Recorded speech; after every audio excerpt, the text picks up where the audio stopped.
Después de la tormenta, un guardabosques estaba inspeccionando una zona remota del parque cuando encontró algo que no aparecía en ningún mapa: una enorme roca con un estrecho pasadizo. Apenas unos pasos más allá, quedó claro que ese lugar había permanecido oculto durante mucho tiempo. Lo que descubrió allí y por qué la verdad resultó ser peligrosa, léelo hasta el final. Suscríbete y cuéntanos en los comentarios desde dónde nos ves. La tormenta había pasado, pero el parque ya no era el mismo. El cielo se había despejado como si nada hubiera ocurrido, dejando un azul engañosamente limpio sobre un paisaje irreconocible.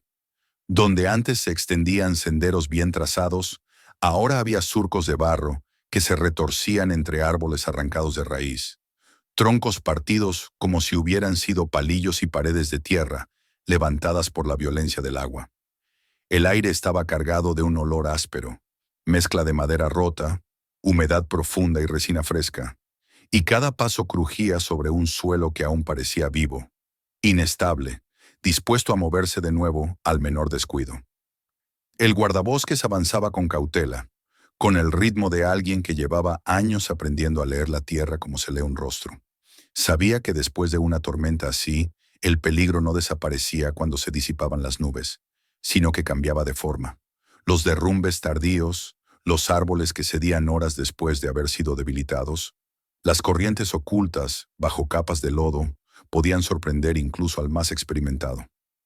Aquella mañana se le había asignado revisar el sector norte del parque, una franja remota y casi olvidada, tan escarpada que apenas recibía visitantes incluso en verano.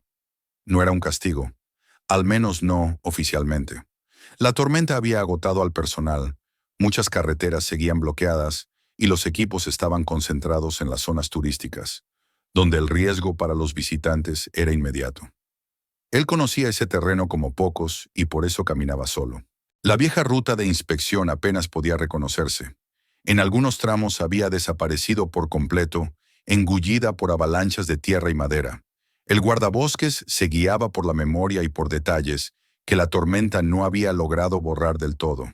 Una curva particular del terreno, una formación rocosa cubierta de musgo, un descenso leve antes de una cresta.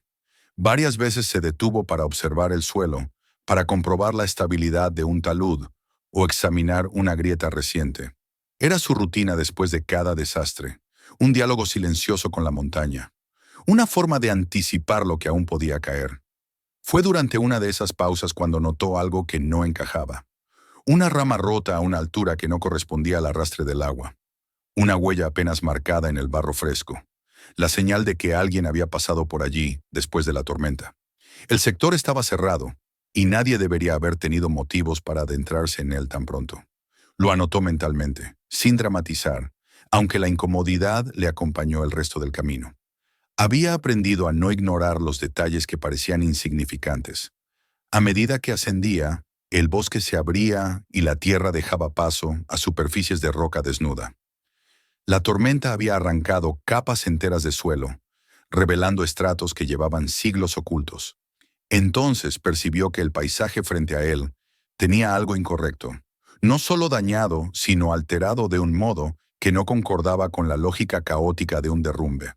Un tramo de la ladera se había hundido hacia adentro, y en el centro de ese colapso emergía un bloque de piedra gigantesco, tan sólido que parecía no haber sido movido por la violencia que había destruido todo a su alrededor.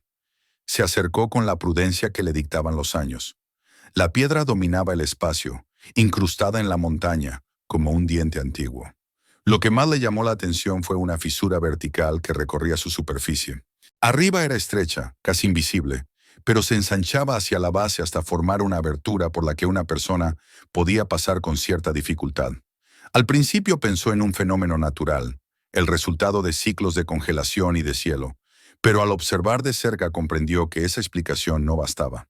Los bordes estaban suavizados en ciertos puntos, no por la acción aleatoria del agua, sino por un desgaste repetido, como si manos y hombros hubieran rozado la roca innumerables veces. Ante la entrada, varias piedras parecían colocadas con intención, formando una especie de escalón improvisado que facilitaba el acceso. Entre el barro descubrió fragmentos de metal, clavos torcidos y un trozo de alambre oxidado. No eran restos de una señal o de una valla caída, sino vestigios de algo que había sido montado y desmontado allí. Sacó el mapa digital y el de papel, verificó las coordenadas y no encontró ninguna referencia a esa formación. El parque llevaba décadas cartografiando cada cueva y cada anomalía geológica. Nada semejante había sido registrado. Durante unos segundos consideró la opción más segura, marcar el punto y retirarse para pedir apoyo. Pero la tormenta había alterado el terreno y la abertura estaba expuesta, vulnerable a nuevos derrumbes o a miradas indiscretas. Si alguien había utilizado ese lugar, quizá regresaría pronto. Sacó la cámara, tomó fotografías, grabó las coordenadas y respiró hondo antes de acercarse a la fisura. Solo echaría un vistazo, se dijo, un paso dentro y nada más. Sin embargo, en el momento en que cruzó el umbral, supo que no habría marcha atrás. El mundo exterior se desvaneció con rapidez. La luz del día quedó reducida a una franja pálida y luego desapareció por completo cuando el pasaje se curvó hacia el interior de la roca. El aire era distinto, más frío y seco, con un fondo metálico que se le quedaba en la garganta. Encendió la linterna y el haz de luz reveló paredes demasiado regulares para ser obra del azar. Las superficies estaban surcadas por marcas lineales, como cicatrices de herramientas, y el suelo descendía con suavidad, convertido en una serie de escalones irregulares que el tiempo había pulido. Cada sonido parecía amplificado. El roce de sus botas devolvía ecos apagados que confirmaban que el pasaje se extendía mucho más allá de lo visible. Avanzó despacio, notando cómo la textura de la roca cambiaba bajo sus dedos enguantados, observando pequeños detalles que hablaban de un uso prolongado. Encontró tornillos antiguos incrustados en la piedra, agujeros a intervalos regulares, restos de cable adheridos al muro. Aquello no era un refugio improvisado, sino una estructura concebida para durar. En el polvo de los escalones distinguió huellas superpuestas. Algunas estaban tan desdibujadas que apenas podían identificarse, pero otras conservaban la forma de la suela con claridad inquietante. No eran suyas. Marcó la pared con una señal discreta y siguió adelante, consciente de que la curiosidad ya se había convertido en responsabilidad. El pasaje se estrechaba en ciertos puntos y se ensanchaba en otros, obligándolo a inclinarse o a girar de lado, como si la propia roca dictara el ritmo del avance. Cuando el eco de sus pasos comenzó a expandirse, supo que estaba cerca de un espacio mayor. La luz captó un destello metálico y el contorno de objetos antes de que pudiera verlos con claridad. Se detuvo en el límite entre el corredor y la apertura. Escuchó. Buscó cualquier indicio de presencia humana. No había nada, solo un silencio espeso que parecía haber absorbido años de actividad. Dio el último paso y entró en la cámara, un recinto amplio cuyo suelo mostraba rastros de arrastre y desgaste. Barriles oxidados descansaban contra la pared, algunos deformados por el tiempo, otros todavía enteros. Un grupo de herramientas se apoyaba en la roca como si alguien las hubiera dejado allí con la intención de volver. Había nichos tallados en los muros donde restos de cajas de madera y recipientes de plástico se acumulaban por categorías. En el centro, un círculo ennegrecido indicaba la presencia pasada de fuego. Y a un lado distinguió tablas dispuestas como una cama rudimentaria, con fragmentos de tela y material aislante. Se movió con cuidado, recorriendo la cámara, consciente de que el contraste entre objetos antiguos y relativamente recientes implicaba décadas de uso intermitente. Dentro de uno de los barriles descubrió un residuo oscuro adherido al fondo, y en el suelo había marcas de líquidos que habían sido derramados y limpiados una y otra vez. En un receso al fondo, halló una caja metálica oculta tras una losa suelta, pero resistió la tentación de abrirla. Aún no comprendía el alcance de lo que tenía delante. Fue entonces cuando vio el objeto que transformó la escena en algo personal. Un reloj de pulsera, desgastado pero intacto, con una inscripción en la parte posterior. Lo levantó, lo examinó y lo devolvió a su sitio, con una sensación de peso en el pecho. A partir de ese instante empezó a encontrar más. Un mapa del parque marcado con lápiz, unas gafas rotas, una cartera vacía, un llavero infantil colgando de un cierre de mochila. Cada hallazgo añadía una capa de inquietud, hasta que al alzar la linterna hacia la pared distinguió fechas grabadas, muescas profundas, símbolos torpes que parecían intentos de dejar constancia de algo. Notó anillas de metal incrustadas en la roca, huellas concentradas cerca de un tramo alisado por el roce, prendas de vestir apiladas de tamaños distintos. Entre ellas, apareció un pase laminado de un trabajador temporal del parque, un nombre que le resultaba vagamente familiar por viejas historias de desapariciones sin explicación. La cámara dejó de ser un espacio extraño para convertirse en el testimonio de un patrón. Un último detalle lo obligó a retroceder con el corazón acelerado. Una huella fresca se superponía a las antiguas. Alguien había estado allí después de la tormenta. Salió al exterior con la sensación de que la naturaleza que lo rodeaba ya no era un refugio sino una fachada. Intentó comunicarse por radio y, tras varios intentos fallidos, logró transmitir las coordenadas y una descripción cuidadosa de lo que había encontrado. La respuesta fue demasiado neutra, demasiado carente de urgencia.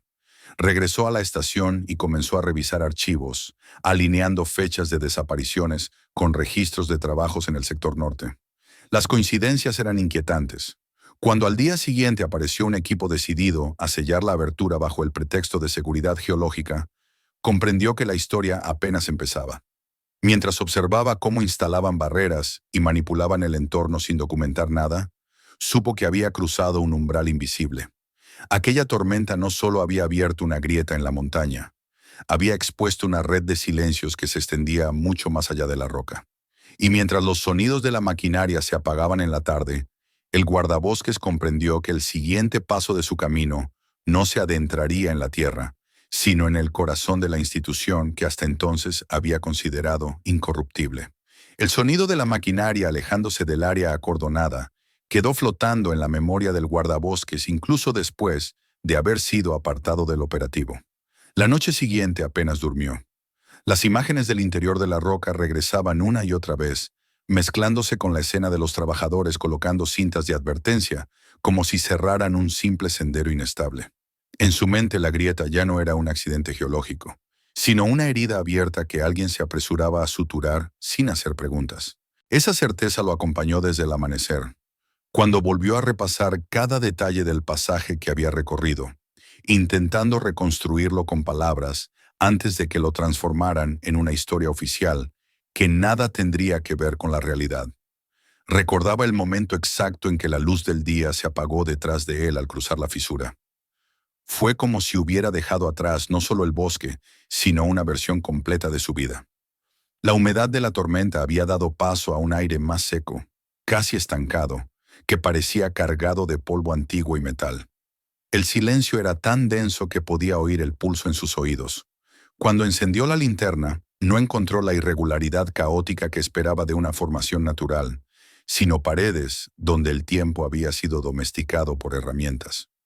Las marcas se repetían con una lógica que ningún río ni helada podrían haber trazado por sí solos. En aquel corredor estrecho, cada paso le había parecido una intrusión en un espacio que no estaba destinado a ser descubierto. El suelo descendía con una pendiente calculada, convirtiéndose en una secuencia de escalones tallados con paciencia. No eran iguales entre sí, lo que delataba el trabajo de manos humanas sin maquinaria moderna, pero sí seguían un patrón que facilitaba el tránsito. Había pasado los dedos por la roca y había sentido la suavidad donde generaciones de pasos habían limado las aristas.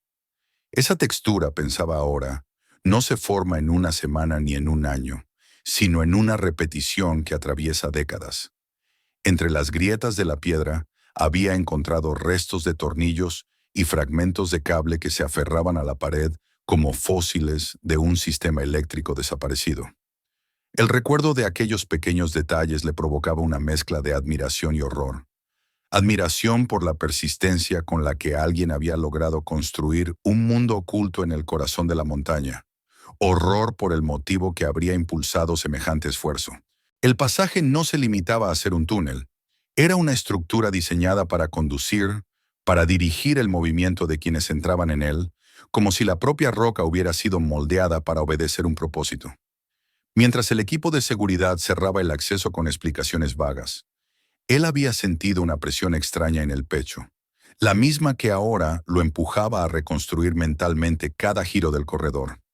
Había habido tramos en los que el techo descendía obligándolo a inclinar la cabeza, y otros donde las paredes se estrechaban hasta forzarle a girar el cuerpo. En esos puntos había comprendido que retroceder con prisa habría sido casi imposible. Aquello no se había hecho al azar. Quien diseñó ese pasaje conocía el efecto que una arquitectura así produce en el cuerpo humano. Recordaba también la línea oscura a la altura de los hombros, una franja casi invisible hasta que la luz incidía de cierto modo. Era una huella de contacto, una memoria de manos apoyándose en el mismo punto una y otra vez. Cerca de allí había visto muescas agrupadas, conteos quizá, una manera primitiva de medir el tiempo o de mantener la cordura. Ahora, sentado frente a la ventana de su casa, esas imágenes se encadenaban como si el túnel continuara en su mente, empujándolo de nuevo hacia el interior. No podía sacarse de la cabeza las huellas en el polvo. Las más antiguas estaban suavizadas, casi absorbidas por el suelo, pero las recientes conservaban un contorno preciso, tan real que parecía que el autor pudiera aparecer en cualquier momento para reclamar el espacio. Ese detalle era el que más le inquietaba. No estaba lidiando con una reliquia abandonada, sino con un lugar que seguía formando parte de la vida de alguien, quizá de varias personas. Esa posibilidad le había helado la sangre mientras descendía hacia la cámara, consciente de que cada paso lo alejaba de la salida. Ahora comprendía por qué el eco había cambiado de tono al acercarse al final del corredor. El sonido ya no rebotaba de manera inmediata, sino que se expandía, revelando la presencia de un espacio mayor. Antes de entrar en la cámara, se había detenido en la frontera entre el pasaje y la abertura, escuchando, respirando despacio para no delatarse ante un silencio que, en retrospectiva, estaba demasiado acostumbrado a ser interrumpido. En los informes preliminares que había redactado mentalmente, había querido describir ese pasaje como un simple acceso, pero sabía que eso no hacía justicia a su función real. Era una transición cuidadosamente pensada entre el mundo exterior y un entorno donde las reglas cambiaban. Un lugar que no invitaba a regresar, que obligaba a avanzar incluso cuando el instinto gritaba lo contrario. La tormenta había arrancado la máscara de la montaña, pero el verdadero secreto estaba en ese tramo oscuro que nadie parecía dispuesto a mencionar ahora. El día siguiente a su separación del operativo, intentó llamar a un supervisor para solicitar formalmente que se documentara el interior antes de cualquier sellado definitivo. La respuesta fue tan cordial como evasiva. Le hablaron de protocolos, de tiempos administrativos, de la necesidad de evitar riesgos innecesarios. Nada de eso aliviaba la certeza que lo corroía. Sabía que, una vez sellado, el pasaje dejaría de existir en los papeles. La historia oficial lo reduciría a una grieta peligrosa que había sido neutralizada por razones de seguridad. Mientras tanto, en su memoria, el corredor seguía vivo. Podía recorrerlo con los ojos cerrados, recordar la inclinación exacta del primer tramo, el punto donde la linterna había revelado los primeros restos de metal, la sensación de la roca húmeda bajo la palma de su mano. Pensaba en la cantidad de trabajo que había requerido excavar aquel espacio, en el tiempo que alguien había tenido que pasar allí abajo, respirando el mismo aire denso, bajando y subiendo por los mismos escalones. En algún momento de esa noche, comprendió que el pasaje no solo conducía físicamente a la cámara, sino que lo estaba empujando a él hacia una elección que aún no se atrevía a nombrar. Había pasado su vida defendiendo el parque, protegiendo a los visitantes, creyendo en la integridad de la institución a la que pertenecía. Ahora ese mismo parque parecía levantarse ante él como un muro opaco, decidido a absorber el secreto en su interior. Al amanecer, salió a caminar por el borde del bosque, lejos de la zona acordonada, como si necesitara comprobar que el mundo exterior seguía intacto. Pero cada árbol, cada sendero, le parecía una superficie bajo la cual podía esconderse otro corredor, otra historia no contada. Se detuvo en un claro y cerró los ojos, imaginando de nuevo la fisura en la roca, el primer paso en la oscuridad, el momento en que comprendió que el pasaje no había sido creado por la naturaleza, sino por una voluntad humana capaz de moldear la piedra con tal de mantener algo oculto. Cuando regresó a casa, empezó a anotar lo que recordaba, no en informes oficiales, sino en un cuaderno personal que no pasaba por ningún sistema del parque. Describió la textura de las paredes, la disposición de los escalones, la ubicación de los restos metálicos, la presencia de huellas recientes. Escribía con la sensación de que estaba fijando una verdad que pronto sería negada por otros. Cada frase era una forma de resistencia. No sabía aún qué haría con esas notas, ni a quién acudiría cuando el silencio administrativo se volviera definitivo. Solo tenía claro que el pasaje, aquel túnel labrado en secreto bajo la montaña, ya no le pertenecía solo a la memoria. Era una llamada, una invitación forzada a seguir avanzando, igual que lo había hecho dentro de la roca, cuando el mundo exterior se había apagado detrás de él, y la única opción había sido adentrarse más en la oscuridad. La sensación de haber sido empujado hacia un umbral invisible no lo abandonó en los días siguientes. Mientras redactaba en su cuaderno personal cada detalle del pasaje, comprendía que aquel corredor no había sido una simple transición física, sino el prólogo de algo mucho más vasto. En su memoria, el eco de sus pasos seguía expandiéndose hasta desembocar en la cámara, y era allí donde la historia dejaba de ser una anomalía geológica para convertirse en una huella humana, profunda y sistemática. Recordaba con nitidez el instante en que cruzó del pasaje estrecho al espacio abierto. El cambio no fue brusco, sino gradual, casi respetuoso, como si la montaña hubiera querido prepararlo para lo que iba a ver. El techo se elevó de manera irregular, permitiéndole enderezarse después de la tensión del túnel, y el sonido de sus botas ya no regresó como un golpe seco, sino como una vibración amplia que se perdía en la distancia. El haz de la linterna se ensanchó y reveló un suelo marcado por arañazos y manchas oscuras, señales de que allí se habían arrastrado objetos pesados una y otra vez. La primera impresión no fue de abandono, sino de pausa, como si quienes hubieran ocupado aquel lugar se hubieran marchado solo por un tiempo, dejando las cosas donde sabían que volverían a encontrarlas. Contra una de las paredes descansaban varios barriles de metal, algunos hundidos hacia adentro por el óxido, otros todavía firmes, con la superficie cubierta de cicatrices. No tenían etiquetas modernas ni señales de advertencia, solo marcas borradas por la humedad. Cerca de ellos se alineaban herramientas apoyadas con descuido aparente, palas con el mango astillado, un pico cuya hoja estaba mellada, una palanca doblada en la punta. No estaban dispersas como restos olvidados, sino agrupadas, como si alguien hubiera terminado una tarea y hubiera decidido detenerse justo allí. A lo largo de los muros la piedra había sido trabajada para crear pequeñas cavidades, nichos donde el tiempo había descompuesto cajas de madera hasta dejarlas reducidas a esqueletos oscuros. Entre esos restos se distinguían fragmentos de recipientes plásticos, menos castigados por los años, lo bastante recientes como para delatar que el lugar había sido reutilizado en distintas épocas. Aquella mezcla de materiales le produjo un escalofrío. No estaba ante un refugio de una sola generación, sino ante una continuidad de presencia que atravesaba el tiempo. En el centro de la cámara, el círculo ennegrecido del suelo hablaba de fuego controlado, de una llama que había sido vigilada para no dejar rastro de humo. En torno a esa mancha se veían surcos donde alguien había arrastrado tablas, y al enfocar mejor, descubrió una estructura rudimentaria, un conjunto de maderas dispuestas a modo de cama, con restos de tela y fibras aislantes entremezcladas. Pensó en la incomodidad de dormir allí, en la frialdad constante, en la ausencia total de luz natural, y sin embargo era evidente que alguien había pasado más de una noche en ese sitio. El contraste entre lo antiguo y lo relativamente nuevo se repetía en cada rincón. Cuerdas rígidas por la humedad y el polvo colgaban junto a otras que todavía conservaban cierta flexibilidad. Un recipiente metálico casi deshecho por el óxido reposaba junto a una garrafa plástica apenas cuarteada. Aquello no había sido una ocupación aislada ni un accidente, sino una práctica que había evolucionado, adaptándose a los materiales disponibles con el paso de los años.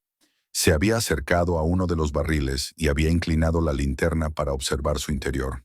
El fondo estaba cubierto por un residuo oscuro, endurecido, que no se parecía a la simple acumulación de tierra. En el suelo cercano, El polvo mostraba rastros de haber sido arrastrado con trapos o manos, como si alguien hubiera intentado borrar derrames repetidos. No sabía qué había contenido aquellos recipientes, pero la manera en que se habían limpiado dejaba claro que su presencia allí no debía ser evidente. Hacia el fondo de la cámara, la pared se retraía ligeramente formando un pequeño recinto dentro del recinto. Allí los objetos parecían haber sido tratados con más cuidado. Algunos estaban colocados sobre piedras planas para evitar el contacto directo con el suelo húmedo. Fue en ese espacio donde descubrió la caja metálica oculta tras una losa apenas suelta. El impulso de abrirla fue inmediato, pero se contuvo. Había aprendido que la posición de un objeto a veces habla más que su contenido, y aquella caja, escondida pero accesible, era una pieza de un rompecabezas que todavía no comprendía. A cada paso, la cámara revelaba su carácter funcional. No era un refugio improvisado ni un escondite ocasional. Todo estaba organizado por zonas, por usos, como si alguien hubiera querido reproducir una lógica doméstica en el corazón de la roca. Esa percepción fue la que empezó a convertir su curiosidad en inquietud. El espacio estaba pensado para ser habitado, para ser recorrido, para que las personas pasaran tiempo allí sin perder la noción de dónde se encontraba cada cosa. Mientras recorría la periferia de la cámara, su linterna se detuvo sobre algo que lo obligó a arrodillarse. En el polvo, justo al pie de una de las paredes, había una huella más definida que las demás, superpuesta a marcas antiguas. No era suya. La suela tenía un dibujo que no coincidía con el de sus botas, y el contorno aún no se había desdibujado. Aquello significaba que alguien había entrado en la cámara no hacía mucho. El pensamiento de encontrarse bajo la montaña con la posibilidad de no estar solo hizo que su respiración se volviera más lenta, más controlada. Siguió explorando, ahora con una atención distinta, buscando no solo objetos, sino historias. Cerca del círculo de fuego encontró un pequeño montón de prendas, ropa doblada con torpeza, como si hubiera sido retirada con prisa. Había camisetas de diferentes tallas, una chaqueta con los codos gastados, pantalones cuya tela había perdido el color original. Aquella diversidad lo desconcertó. No pertenecían a una sola persona. Eran demasiadas, demasiado variadas. Fue entonces cuando vio el reloj. Estaba medio enterrado en el polvo, cerca de la pared opuesta al pasaje. Lo levantó con cuidado, sintiendo el frío del metal atravesar el guante. La correa estaba agrietada y el cristal rayado, pero al girarlo descubrió una inscripción grabada en la parte posterior. Iniciales y una fecha. Algo íntimo, pensado para no ser visto por nadie más. Lo devolvió a su lugar casi con reverencia, consciente de que acababa de cruzar una frontera moral. Aquella cámara no era solo un espacio oculto, era un archivo de vidas interrumpidas.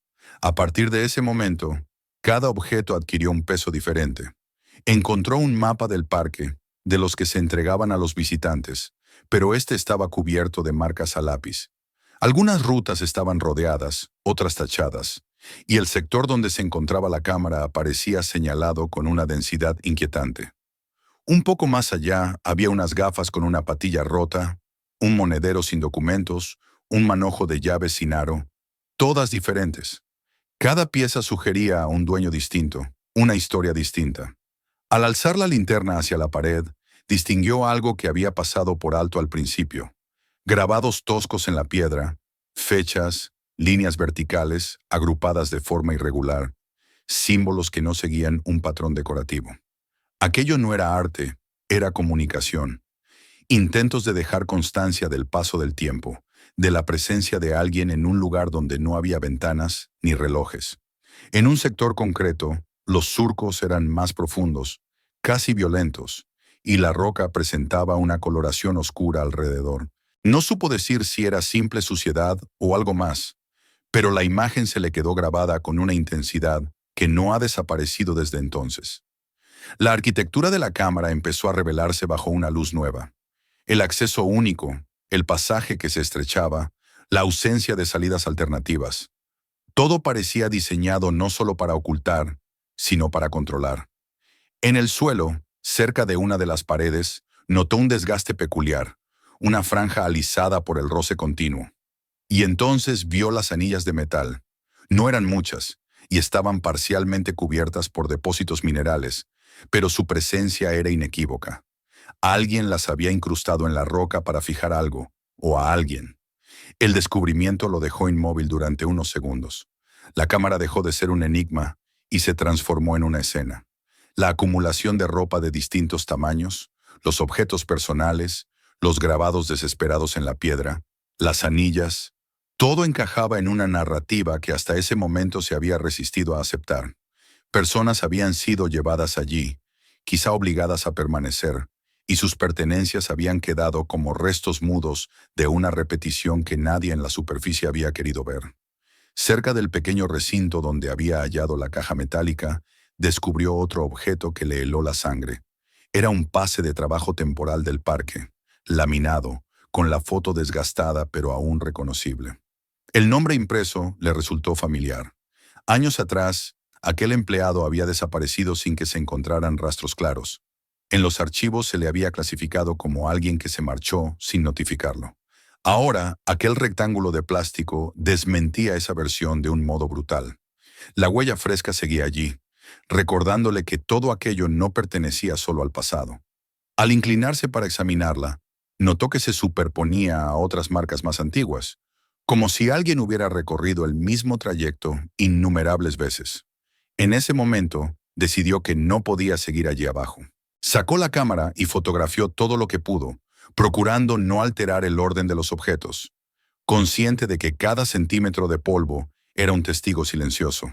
Antes de regresar al pasaje, un destello en un rincón oscuro llamó su atención. Eran papeles, varios, doblados y apilados con cuidado detrás de una caja colapsada. Los examinó sin tocarlos demasiado, enfocando la linterna para leer lo esencial. Había columnas de números, abreviaturas, referencias a ubicaciones y fechas. Lo más inquietante era que algunas de esas abreviaturas coincidían con códigos internos del parque, los mismos que se usaban en órdenes de trabajo y mantenimiento. Aquello no era una lista al azar. Era una conexión directa entre la cámara y la infraestructura oficial. Cuando se giró para marcharse, lo hizo con la certeza de que lo que había descubierto no podía ser gestionado como una simple irregularidad. El pasaje que había recorrido lo condujo de regreso a la luz del día, pero ya no se sentía como un regreso a casa, sino como la salida de un mundo que había permanecido oculto demasiado tiempo. La tormenta había arrancado la piel de la montaña.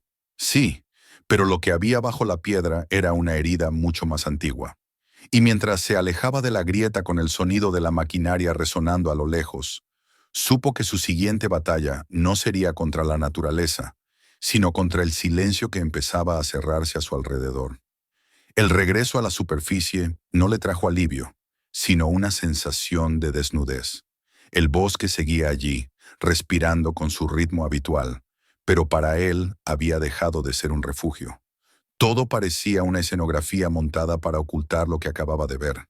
Mientras caminaba alejándose de la grieta, cada sonido del viento entre los árboles se confundía con los ecos del pasaje que todavía vibraban en su memoria. Sabía que no había terminado, que la cámara no se había quedado atrás, sino que lo acompañaba ahora como una carga invisible. Al llegar a un claro donde por fin consiguió algo de señal, volvió a intentar comunicarse por radio. La estática interrumpía sus palabras, pero logró transmitir las coordenadas y un resumen deliberadamente sobrio de la situación. No mencionó los grabados en la piedra, ni las anillas de metal, ni el pase de trabajo. Habló de un espacio subterráneo no documentado, de evidencias de ocupación prolongada y de objetos personales que podían tener relevancia criminal. La respuesta fue breve, cortés y demasiado tranquila.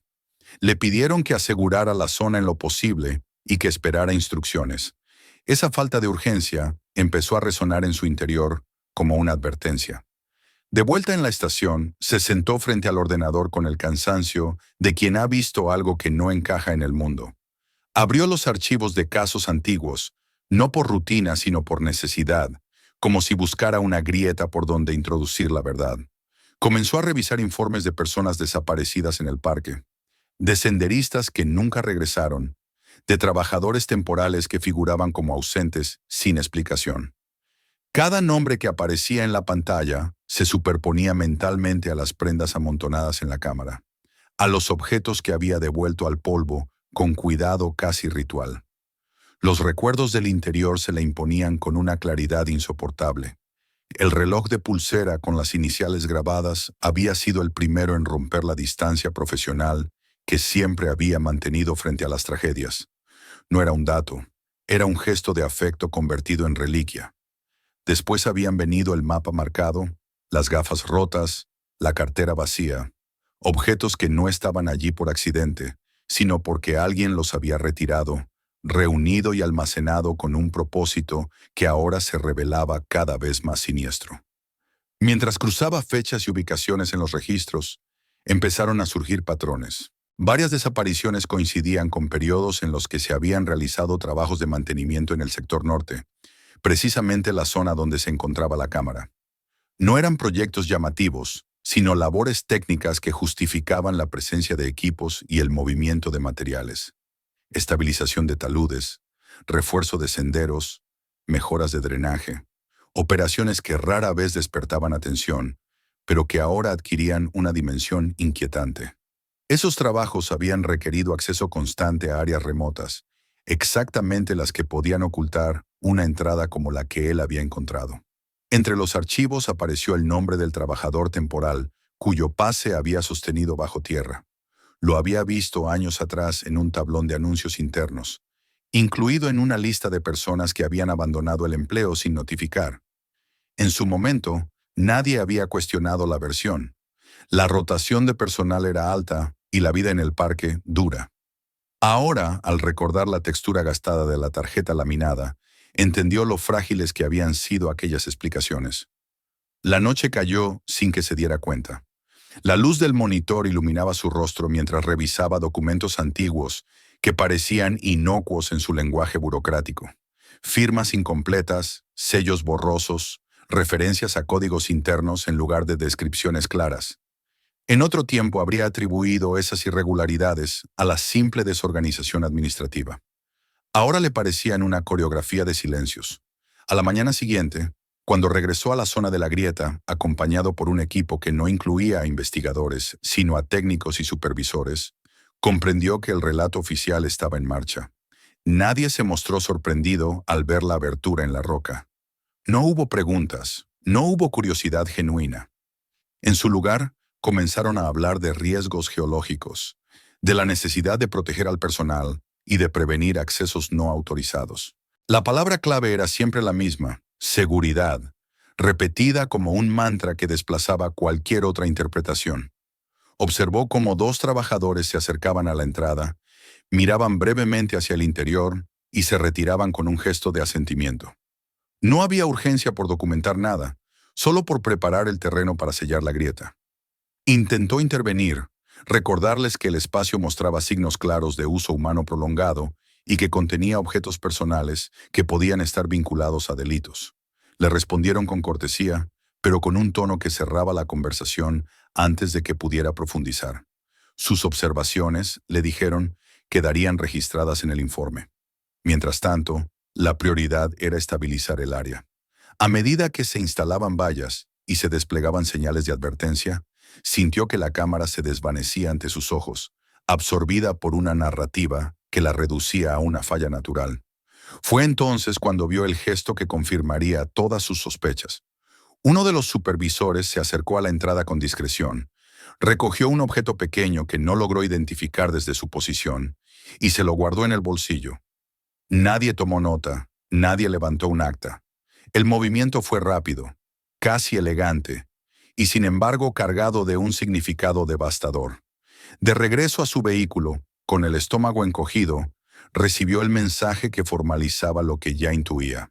Se le notificaba que sería puesto en licencia administrativa mientras se revisaba su conducta durante la inspección. El texto era neutral, incluso empático, pero el efecto era claro. Lo estaban apartando de la escena en el momento exacto en que el lugar iba a ser redefinido. Sentado en el asiento del conductor, observando cómo el equipo continuaba su trabajo, pensó en las pertenencias que había visto bajo la piedra, en la ropa de distintos tamaños apilada sin ceremonia, en las anillas de metal, en los grabados desesperados en la pared. Cada uno de esos elementos contradecía la versión que ahora se imponía. Sin embargo, el sistema tenía la capacidad de transformar cualquier cosa en un asunto técnico, de borrar la dimensión humana de un espacio con solo cambiar el lenguaje. Aquella tarde, al llegar a casa, no encendió el ordenador del parque. Sacó el cuaderno donde había anotado los detalles del pasaje y de la cámara, y comenzó a ordenar sus recuerdos como si temiera que alguien pudiera arrebatárselos. Escribió sobre el reloj con las iniciales, sobre el mapa marcado, sobre el pase del trabajador. Registró la escena del supervisor guardándose algo en el bolsillo. Cada palabra era una forma de resistencia, un intento de preservar una historia que estaba siendo activamente desmantelada. Mientras escribía, una idea comenzó a tomar forma. Las pertenencias que había encontrado no eran solo restos, eran pruebas de un patrón, piezas de una red que se extendía más allá de la montaña. Había pasado años patrullando el parque sin percibir que bajo la rutina se escondía algo tan profundo. La tormenta había arrancado la capa de tierra que cubría la grieta, pero ahora veía con claridad que la verdadera cobertura había sido el silencio colectivo, la costumbre de aceptar explicaciones cómodas. Al cerrar el cuaderno esa noche, comprendió que las cosas que había visto bajo la piedra ya no podían ser devueltas al olvido. Aunque sellaran la entrada, aunque los informes se redactaran con un lenguaje aséptico, las pertenencias de los desaparecidos seguían pesando sobre él como una acusación, y esa carga lo empujaba de manera inexorable hacia el siguiente paso, uno que ya no dependería de la voluntad de la institución que hasta entonces había sido su hogar. La mañana en que recibió la notificación formal de su licencia administrativa, el guardabosques ya no se sorprendió. Había pasado la noche anterior releyendo sus notas, repasando cada objeto encontrado bajo la piedra, como si se tratara de rostros que se negaban a desaparecer. Cuando encendió el teléfono y vio el mensaje, lo leyó con la calma de quien ya ha aceptado lo inevitable. La formulación era neutra, casi amable, hablaba de una revisión de procedimientos y de la necesidad de proteger tanto al personal como a la integridad del parque. En ninguna línea se mencionaba la cámara, ni las pertenencias, ni la posibilidad de que aquello fuera algo más que un problema de estabilidad geológica. Se vistió despacio, como si cada gesto fuera un intento de recuperar el control sobre un mundo que se deslizaba fuera de su alcance. Antes de salir de casa, volvió a abrir el cuaderno personal y repasó las anotaciones que había hecho la noche anterior. Allí estaban el reloj con las iniciales, el pase del trabajador, la lista de objetos personales que había fotografiado. También estaba la descripción del gesto del supervisor guardándose algo en el bolsillo. Cerró el cuaderno con la certeza de que ese pequeño objeto, fuera lo que fuera, había cambiado la historia para siempre. Decidió regresar al área acordonada pese a la licencia. No podía hacer nada de forma oficial, pero necesitaba ver con sus propios ojos hasta dónde había llegado el proceso de estabilización. El camino hacia el sector norte le resultó extrañamente largo, como si el parque hubiera ampliado sus distancias para mantenerlo alejado de la grieta. Al llegar, encontró el perímetro reforzado, con nuevas vallas y carteles de advertencia que hablaban de derrumbes potenciales y riesgos mortales. Desde fuera, cualquiera habría pensado que se trataba de una simple medida preventiva tras la tormenta. Observó desde la distancia cómo se organizaban los trabajos. Había maquinaria pesada, equipos de protección y un grupo de personas que se movían con una eficiencia inusual.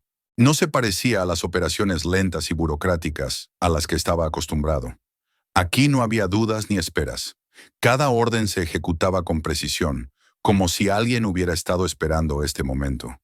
Aquello no era una respuesta improvisada a un descubrimiento inesperado, sino la activación de un plan largamente preparado. Intentó acercarse, pero uno de los supervisores le recordó con cortesía firme que se encontraba en licencia y que no debía interferir. El tono era correcto, casi amistoso, pero el mensaje era claro. Ya no tenía lugar en esa escena. Desde su posición, sin embargo, alcanzó a ver cómo se apilaban sacos de material cerca de la base de la roca, cómo se preparaban estructuras para sellar la abertura. El pasaje por el que había descendido apenas 2 días antes estaba siendo reducido a una irregularidad más del paisaje. Mientras observaba, su mente regresó a la respuesta tibia que había recibido por radio cuando comunicó su hallazgo. En ese momento lo había atribuido a la confusión tras la tormenta, pero ahora entendía que aquella falta de urgencia había sido el primer indicio de que algo no iba bien. La narrativa de la seguridad se estaba imponiendo con una rapidez que solo es posible cuando el sistema ya sabe qué historia quiere contar. Se sentó en el vehículo y permaneció allí largo rato, registrando mentalmente cada detalle. No podía documentar con la cámara del parque ni tomar notas oficiales, pero podía observar, memorizar, fijar en su mente la coreografía de la ocultación.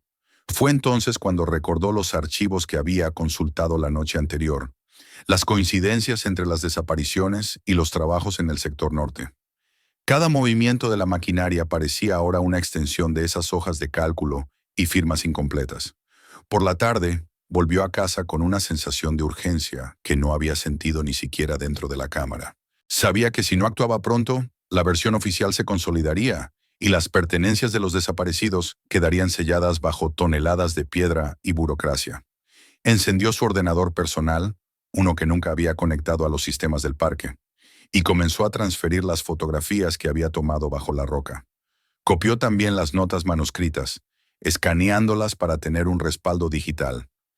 No se trataba de paranoia, sino de la constatación de que la información era frágil cuando circulaba por canales que podían cerrarse en cualquier momento.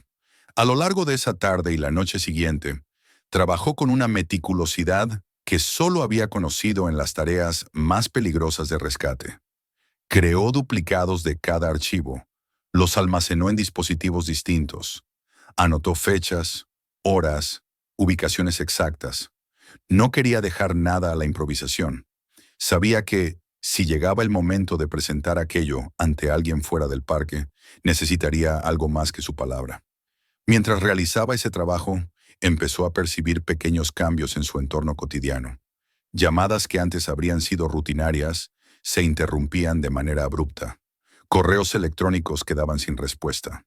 Colegas con los que había compartido patrullas durante años evitaban su mirada cuando se cruzaban con él en el supermercado o en la gasolinera del pueblo. No había hostilidad abierta, pero sí un repliegue silencioso que dolía más que cualquier reproche explícito. En uno de esos encuentros fortuitos, un antiguo compañero le sugirió con voz baja que se tomara en serio la licencia, que descansara y dejara que los canales adecuados hicieran su trabajo. No era una amenaza, sino un consejo envuelto en preocupación, pero el mensaje subyacente era el mismo que había escuchado ya en los despachos: confiar en el sistema y apartarse. Esa noche, mientras repasaba de nuevo los documentos escaneados, tomó conciencia de que estaba solo en su decisión. El parque, que había sido su casa profesional durante décadas, se cerraba como una fortaleza, protegiéndose a sí mismo. La grieta en la roca se estaba transformando en una grieta entre él y la institución. Recordó entonces el gesto del supervisor guardándose algo en el bolsillo. No sabía qué había sido, pero sabía lo que representaba. Una pieza arrancada a la cadena de pruebas, un intento de controlar el relato desde el primer momento. Esa imagen se convirtió en el símbolo de todo lo que estaba ocurriendo. No se trataba de negar el descubrimiento, sino de gestionarlo hasta volverlo irreconocible. Al amanecer del día siguiente, cuando se dirigía a la estación para recoger algunos efectos personales que aún tenía en su taquilla, recibió otro mensaje. Esta vez no era una notificación administrativa, sino una recomendación de que no regresara hasta nuevo aviso. El lenguaje era educado, casi paternal, pero dejaba claro que su presencia ya no era deseada. Se quedó sentado en el coche unos minutos, observando el edificio que había cruzado miles de veces sin cuestionarlo jamás.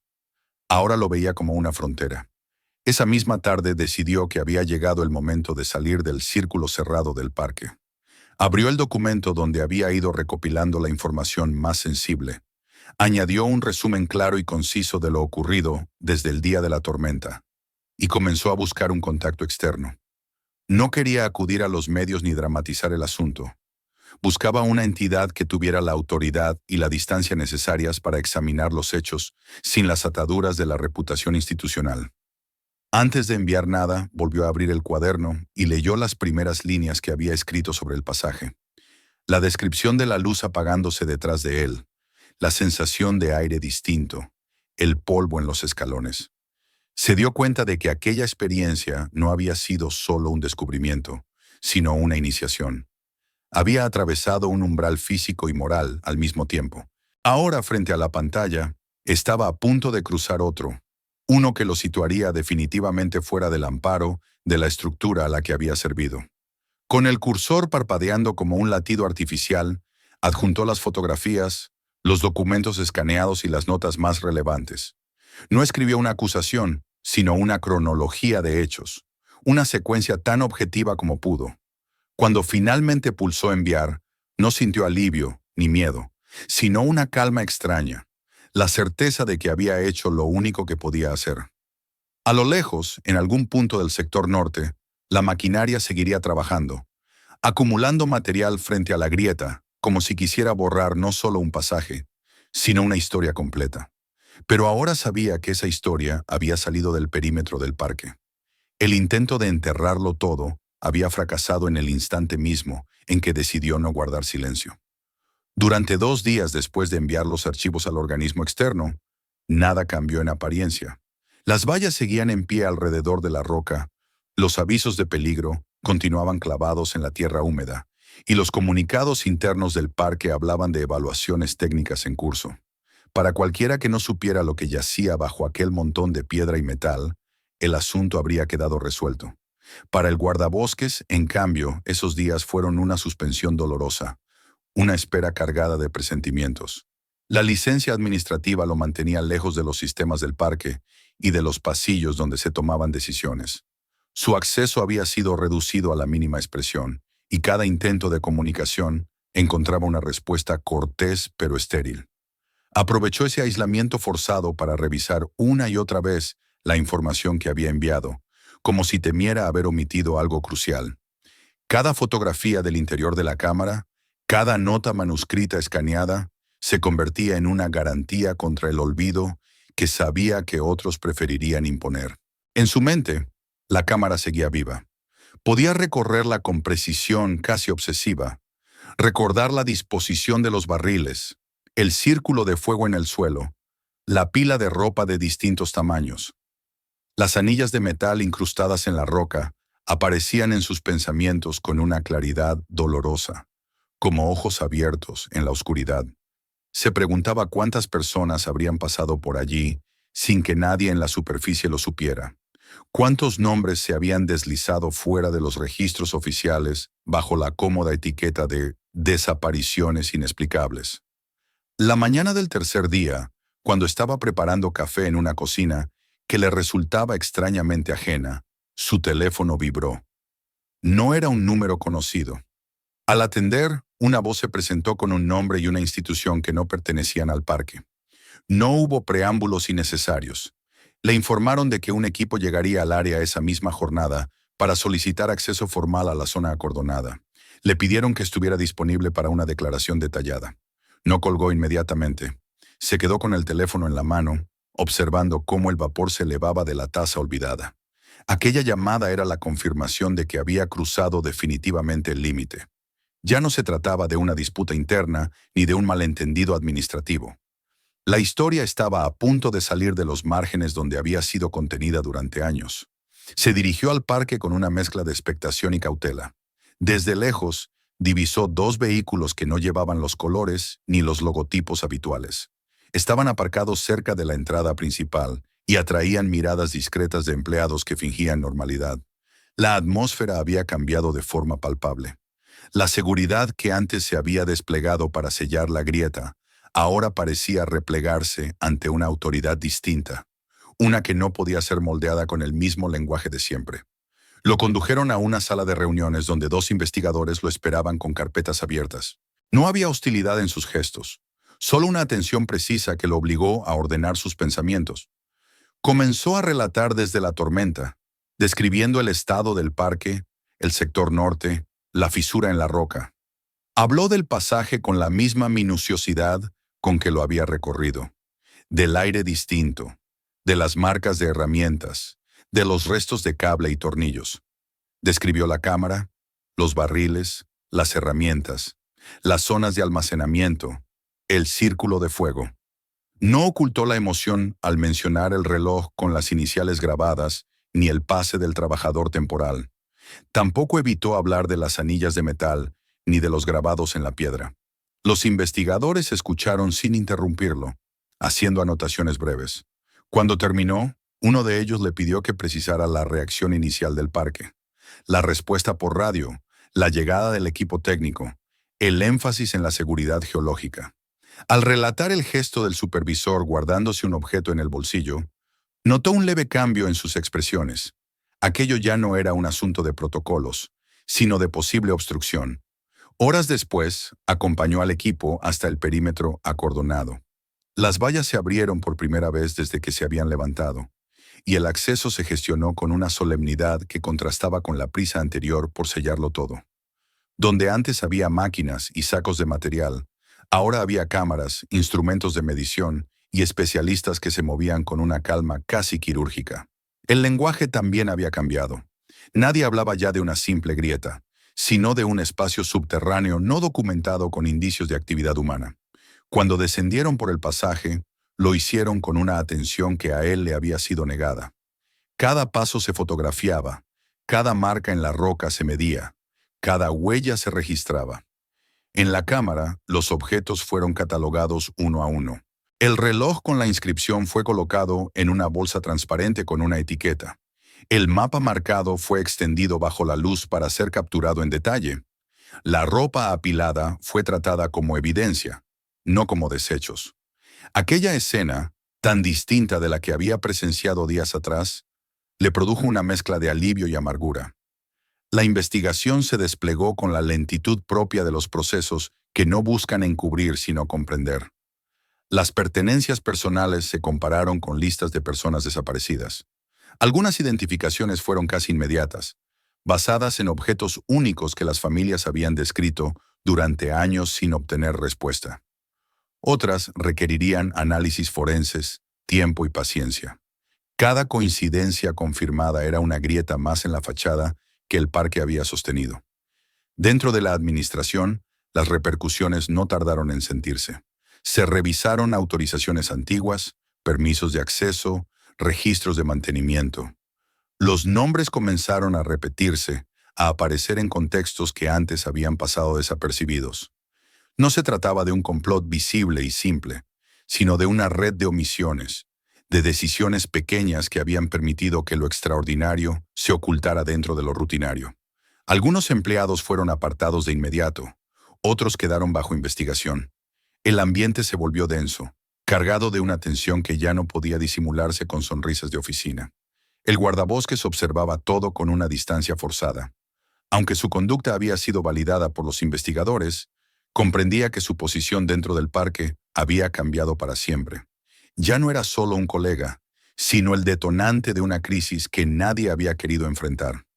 Un documento oficial puso fin a su licencia administrativa. Se le notificó que había actuado conforme a sus responsabilidades y que podía reincorporarse. La frase era correcta, pero no contenía celebración ni disculpas. Era el cierre formal de un episodio que, en la práctica, apenas estaba comenzando. Mientras regresaba a su despacho, ahora vacío de algunos rostros conocidos, pensó en la cámara que seguía bajo la piedra.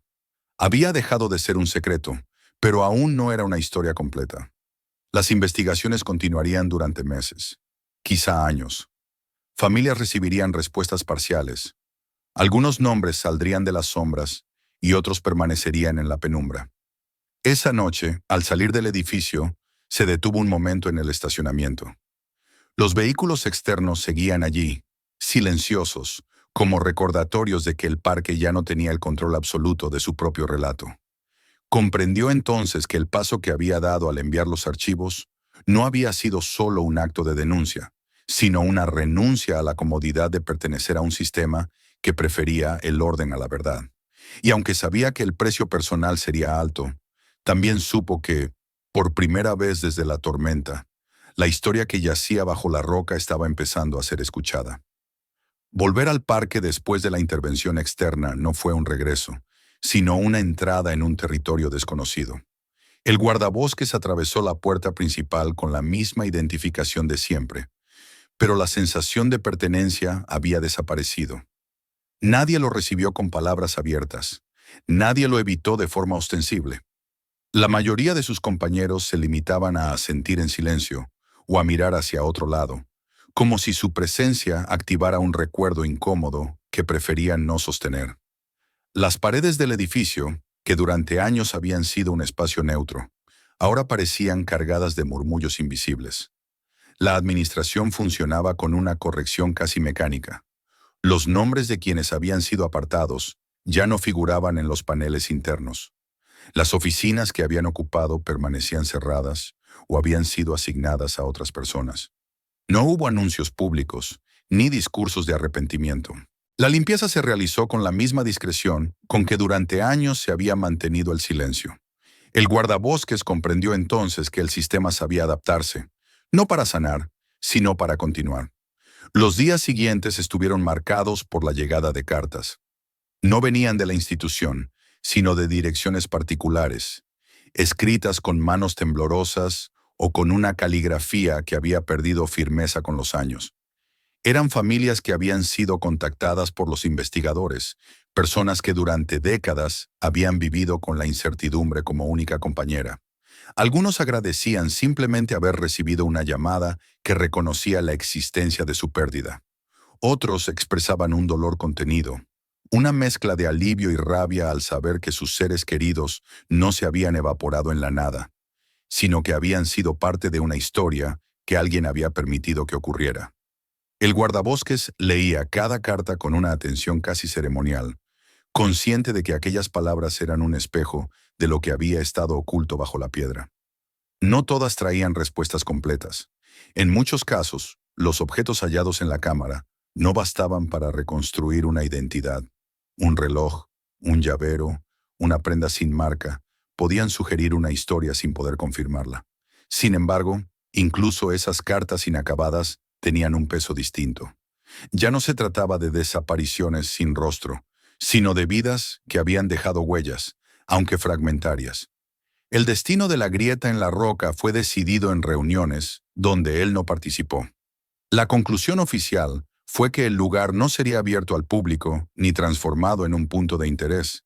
Se lo clasificó como zona restringida por motivos de seguridad y de investigación, y se estableció un protocolo para su vigilancia a largo plazo. La entrada quedó sellada de manera cuidadosa, no para borrar su existencia, sino para preservar lo que quedaba bajo la montaña de una exposición indebida. Algunos pensaron que aquello era una nueva forma de ocultación. Para él era al menos un reconocimiento de que había lugares que no debían convertirse en espectáculo. Con el paso de los meses, la ladera comenzó a cambiar de nuevo. La vegetación recuperó terreno, el musgo cubrió las cicatrices más recientes y los restos de maquinaria desaparecieron. A simple vista, nadie diría que allí se había abierto una herida capaz de sacudir toda una institución. La naturaleza, ajena a los debates humanos, avanzaba con su paciencia implacable, integrando el pasado en una superficie cada vez más uniforme. En sus patrullas, el guardabosques a veces se desviaba unos metros para observar desde lejos el punto donde todo había comenzado. No se acercaba demasiado. Le bastaba con saber que estaba allí, invisible para los ojos desprevenidos. En esos momentos, el recuerdo de la tormenta regresaba con una claridad sorprendente. No como un evento meteorológico, sino como una fuerza que había arrancado capas de comodidad y había expuesto una verdad que nadie se había atrevido a buscar. El parque ya no era el mismo para él. Cada sendero, cada informe de mantenimiento, cada registro administrativo, llevaba implícita la pregunta que antes no existía. ¿Qué más se habría aceptado sin cuestionar? ¿Cuántas anomalías habían sido absorbidas por la inercia? Comprendió que la cámara bajo la piedra había sido posible no solo por la acción de unos pocos, sino por la costumbre de muchos de no mirar demasiado de cerca. En lo personal, el precio se manifestó en silencios, invitaciones que dejaron de llegar, conversaciones que se cortaban cuando él entraba en una sala. No hubo represalias abiertas, pero tampoco gestos de reconciliación. Su nombre se había convertido en sinónimo de incomodidad, de una ruptura del orden implícito.